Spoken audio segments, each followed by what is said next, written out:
देखिए, लोगों ने अटैक नहीं किया। ये टीएमसी के कैडर्स थे, गुंडे थे और रोहिंग्या थे जो वहाँ टीएमसी नेता शाहजहां शेख ने उनको बसाया वहाँ। ये बहुत चिंताजनक विषय है क्योंकि ये पहली बार ऐसा राष्ट्रीय सुरक्षा के दृष्टि से भी बहुत चिंताजनक है।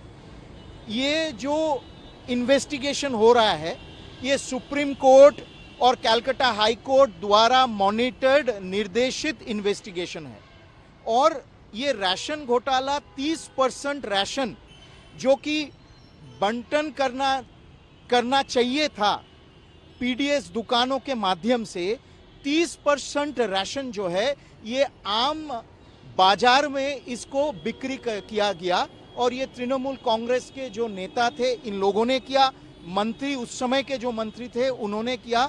और ये शाहजहां शेख आज जिसके घर सुबह ईडी गए, ये शाहजहां शेख, ज्योतिप्रिय मल्लिक जो टीएमसी के मंत्री हैं अभी जो जेल में हैं, ये उनके बहुत खास सहयोगी है।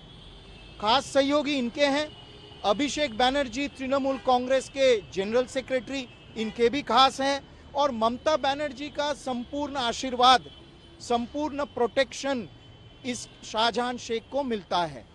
तो यही शाहजहां शेख, ये सब जानते हैं, वहाँ के पुलिस उसके ग्रिप में है, वहाँ के लोकल एडमिनिस्ट्रेशन जो है उसके ग्रिप में है।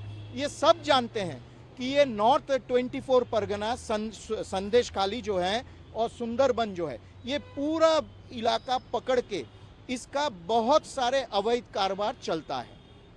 बीजेपी लीडर सुरेंद्र अधिकारी कह रहे हैं कि अवैध रोहिंग्या का ये एब्सोल्युटली, इसलिए मैं कह रहा हूँ ये साधारण जनता नहीं थे, वहाँ करीब 500 लोग उसमें शामिल हुए और आप देखे होंगे कि महिलाओं को ये पहले सामने कर दिया और उसके बाद ईडी ऑफिशियल्स के ऊपर इन लोगों ने हमला किया। ये चिंताजनक इसलिए है, ये राष्ट्रीय सुरक्षा की दृष्टि से, क्योंकि ये बॉर्डर इलाका है और ये सारे अवैध घुसपैठियां हैं, इनके द्वारा ये किया गया है। और ये चिंताजनक है क्योंकि हमारे जो फेडरल स्ट्रक्चर, संघीय ढांचा जो है, इस फेडरल स्ट्रक्चर के ऊपर ये सरासर एक हमला है क्योंकि फेडरल स्ट्रक्चर के अंतर्गत सेंट्रल लॉ एनफोर्सिंग एजेंसीज का हर जगह जाने का इनका अधिकार है।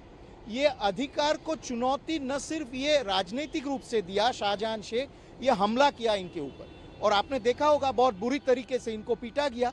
तो मुझे लगता है कि ये लिबरेटेड जोन इसने बनाया, यहाँ इट्स अ लिबरेटेड जोन। यहाँ कोई केंद्रीय सरकार का जांच एजेंसीज नहीं आ पाएंगे, कोर्ट का यहाँ कुछ नहीं चलेगा, सिर्फ मेरा चलेगा, मैं जो कहूँगा वही पुलिस करेगा, मैं जो कहूँगा ये लोकल एडमिनिस्ट्रेशन करेगा। सो इसलिए ये बहुत ही गंभीर विषय है। नहीं, कांग्रेस समझे पहले, क्योंकि कांग्रेस तो इनके साथ हर बैठक में शामिल होता है। ये ममता बनर्जी खरगे जी को प्रधानमंत्री बनाना चाहती है और टीएमसी के हर मामला, टीएमसी के सीनियर नेताओं के हर मामला कांग्रेस के अभिषेक मनु सिंघवी या कपिल सिब्बल लड़ते हैं।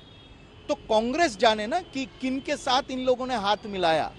कांग्रेस बोले कि ये एक्सेप्टेबल है कि नहीं उनको कि सेंट्रल एजेंसीज यानी केंद्रीय सरकार और कोर्ट द्वारा मॉनिटर्ड जो जांच हो रहा है, जो एजेंसीज वो कर रहे हैं, इनके ऊपर हमला। तो कांग्रेस बताए तो अलायंस से निकल आए।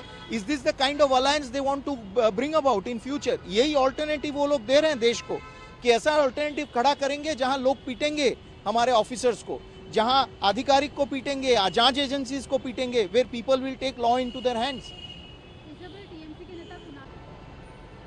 मैं फिर से कह रहा हूं दो बात। एक तो है जिन लोगों ने हमला किया उसमें से न सिर्फ टीएमसी कार्यकर्ता नहीं, गुंडे थे और रोहिंग्या थे। दूसरा बात है कि कुणाल घोष अपना दल को संभाले, दल के अंदर फ्री फॉर ऑल चल रहा है। ये भतीजा बुआ को बोल रहा है कि आप छोड़िए, बुआ कह रहे हैं कि तुम बैठो मैं देख लूंगा, मुझे चलाना है। भतीजा कह रहा है कि आप कुर्सी छोड़िए।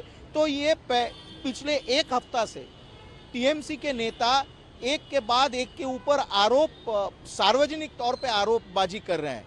तो इसलिए कुणाल घोष अपना दल संभाले, कुणाल घोष अपना पहले दल के अंदरूनी समस्या को संभाले, बाद में देखेंगे उनका क्या है, उनको तो कुछ समझ में नहीं आता है और ये सब जानते हैं। कुणाल घोष का मेरा ये प्रश्न होगा कि आपके आका जो है, आपके आका के एकदम विशेष करके आशीर्वाद प्राप्त है ये शाहजहां शेख, और कुणाल घोष जिसका स्पोक्स पर्सन है अभिषेक बैनर्जी, उसका विशेष सहयोगी ये शाहजहां शेख है। तो पैसा कहाँ भेजता है शाहजहां शेख? ये सब इलीगल जो ट्रेड एक्टिविटी कर, इलिसिट स्मगलिंग और ये सब एक्टिविटीज करता है, ये पैसा कहाँ जाता है, किसके पास शाहजहां शेख भेजता है? और शाहजहां शेख को इतना प्रोटेक्शन क्यों मिलता है? क्योंकि पैसा उठाता है, अवैध तरीके से पैसा उठा के इन लोगों को भेजता है। कुणाल ये सब का उत्तर दे पहले, कुणाल घोष।